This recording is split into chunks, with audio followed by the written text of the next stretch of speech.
Namaskar, Vanakkam, Namaskaram, Sat Sri Akal, Namaskar. Namasté le cinéma. Nous sommes le vendredi 3 octobre 2025 et voici les actualités du grand et du petit écran indien, décryptées en exclusivité par Body Co. Hello, hello, comment ça va?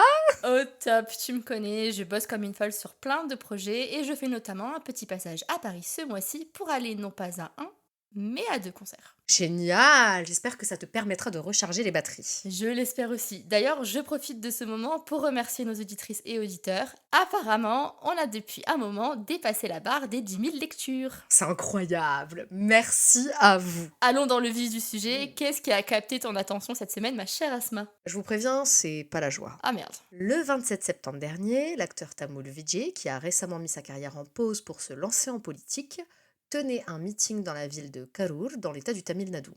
Plus de 27 000 personnes étaient présentes pour ce rassemblement, pour beaucoup d'immenses fans du comédien. Mais un mouvement de foule a tué 39 personnes, dont 8 enfants. Mon Dieu, mais c'est horrible. Toutes nos pensées vont aux familles des victimes. Absolument. En outre, 58 autres personnes auraient été blessées, certaines dans un état grave.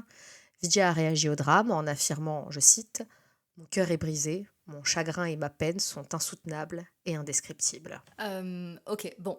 Tu m'excuses, mais c'est quand même son parti politique qui organise l'événement et visiblement, ils n'ont pas mis en place les infrastructures nécessaires pour assurer la sécurité de tous. Des gens sont morts, d'autres ont perdu leurs proches. Il va me faire croire qu'il s'attendait à ce que aucun de ses fans ne le suive dans sa carrière politique. Mm. C'est vraiment tout ce qu'il a à dire. Le chef du Tamil Nadu, M.K. Stalin, a affirmé que dans l'histoire de son État, aucun rassemblement de partis politiques n'avait eu à déplorer de telles pertes de vie humaines. C'est un désastre. Il semble effectivement que l'organisation n'ait pas été le maître mot de cet événement. Évidemment, l'acteur génère un tel consensus autour de lui, il est si adulé par nombre de ses fans, que l'affluence semblait inévitable. Les premiers fans du comédien étaient d'ailleurs sur place dès 11h du matin. Le chef de la police locale aurait alors annoncé que Vijay viendrait pour midi. Hélas, il n'en fut rien.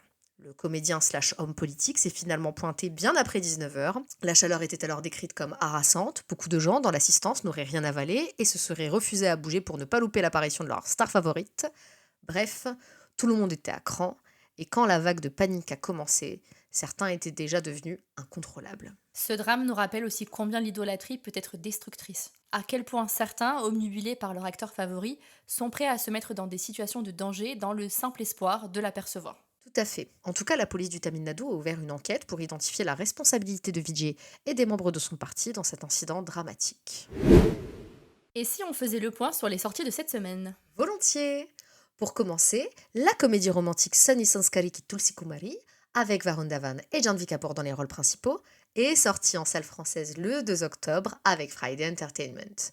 Dans cette production de Karan Johar, les héros feront tout pour récupérer leurs ex, sans se douter que le véritable amour peut se trouver ailleurs. Tu le vends vachement bien, dis donc. Ouais, passons. Kantara, A Legend Chapter 1, préquel du succès Kannada du même nom avec Rishabh Shetty à l'affiche et à la réalisation, est également sorti ce 2 octobre, et toujours grâce à Friday Entertainment. La comédie sentimentale punjabi Nika Zeldarfor sera aussi proposée pour quelques séances avec Ami Virk et Sonam Bajwa dans les rôles centraux. Le phénomène du cinéma malayalam Loka Chapter 1 Chandra entame sa 6e semaine d'exploitation, et oui, grâce à Epic Experience. Enfin, ne manquez surtout pas le prochain film de Dhanush Idli Kadai.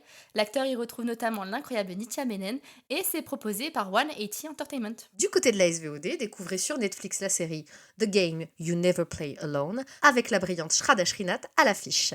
L'histoire, une développeuse de jeux vidéo se retrouve au cœur d'un cyberharcèlement misogyne qu'elle doit démanteler. Sur Z5, la série policière Janavar The Beast Within, avec la révélation Bhuvan Arora, est disponible depuis le 25 septembre, uniquement sous-titré en anglais. Enfin, le film d'action punjabi Dakwa Da Munda 3, avec Navi Bangu et Balvilder Dhaliwal à son casting, est en ligne sur la plateforme depuis le 2 octobre. Elodie, quel projet à venir est prévu à l'ordre du jour? Écoute, je sais. Je vais pas me répéter 15 fois, mais j'y peux rien, Bollywood est vraiment dans sa romance era. Mais une romance era un peu toxique, car le teaser de Teri Ishq Me, prochain film d'Anand El Rai, avec Dhanush et Kriti Sanon à son casting, vient de sortir. Ah, et ça pue du cul? Attends, je m'explique. Ok. La vidéo-annonce donne le ton d'une romance destructrice, intense, nichée entre Kabir Singh et Animal. Oh. La scène d'introduction est la suivante. Le personnage de Kriti est sur le point de se marier. C'est alors que le personnage de Danouche, physiquement abîmé, fait son entrée avec un regard que je réserve uniquement à mon contrôleur des impôts. Le teaser se lance alors dans des séquences multiples où l'amour se mêle à la violence. Oh, joie! Pour que finalement, nous revenions à notre scène de départ où Danouche dit à Kriti qu'il lui souhaite d'avoir un garçon. Tout ça pour qu'elle comprenne que les hommes qui meurent par amour sont aussi les fils de quelqu'un. Oh, la morale de merde. D'autant qu'Anand El Rai, le réalisateur de l'œuvre, semble avoir une fascination pour les héros romantiques aux valeurs douteuses. Entre Kundan de Ranjana, qui n'accepte pas qu'on lui dise non, Bawa de Zero, qui lâche sa fiancée handicapée pour compter fleurette à une actrice, Vishu dans Atlangire, qui court après une fille amoureuse d'un fantôme, et Lala dans Raksha Bandhan, qui ne pense qu'à marier ses sœurs en faisant fi des conséquences. Bordel, il y a un souci. C'est clair. En guise de consolation, c'est le merveilleux A.R. Rahman qui composera la bande originale. Et c'est à peu près tout. J'abuse peut-être parce que ce n'est qu'un aperçu qui au final ne dit pas grand-chose et peut-être que le film me surprendra, mais je suis crevée Asma. Où est le temps des films de Yash Chopra? Bien trop loin, ma pauvre. Et quand est-ce qu'on pourra faire l'autopsie de cet échec funeste? Tere Ishq Me sortira en Inde le 28 novembre prochain.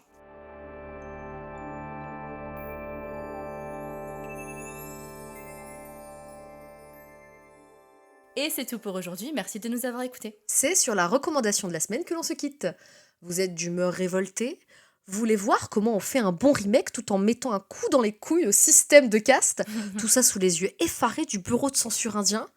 Alors on vous recommande Dharak 2 de Shazia Iqbal, sorti en 2025 avec Siddhant Chaturvedi et Tripti Dimri à son casting. L'occasion pour nous de vous rappeler que le film est désormais disponible sur Netflix avec des sous-titres anglais. Et pour le trouver, petite astuce, il vous suffit de paramétrer votre profil en langue anglaise pour qu'il apparaisse dans votre catalogue. Un pur banger. Merci d'avoir écouté Namasté le cinéma. C'était Elodie et Asma du magazine Bolly & Co. On espère que cet épisode vous a plu. Si vous aimez notre podcast, c'est le moment de vous abonner, de partager, de commenter, de liker ou encore de donner une petite note sur votre plateforme d'écoute favorite. Nous vous rappelons que tous les liens vers les bandes annonces, les articles et la chanson de la semaine sont disponibles en description et dans la version retranscrite de cet épisode que vous pouvez retrouver sur www.bollyandco.fr. Et si vous n'êtes toujours pas lassé d'entendre nos voix, nos fous rires et nos coups de gueule, alors rendez-vous vendredi prochain dans Namasté le cinéma.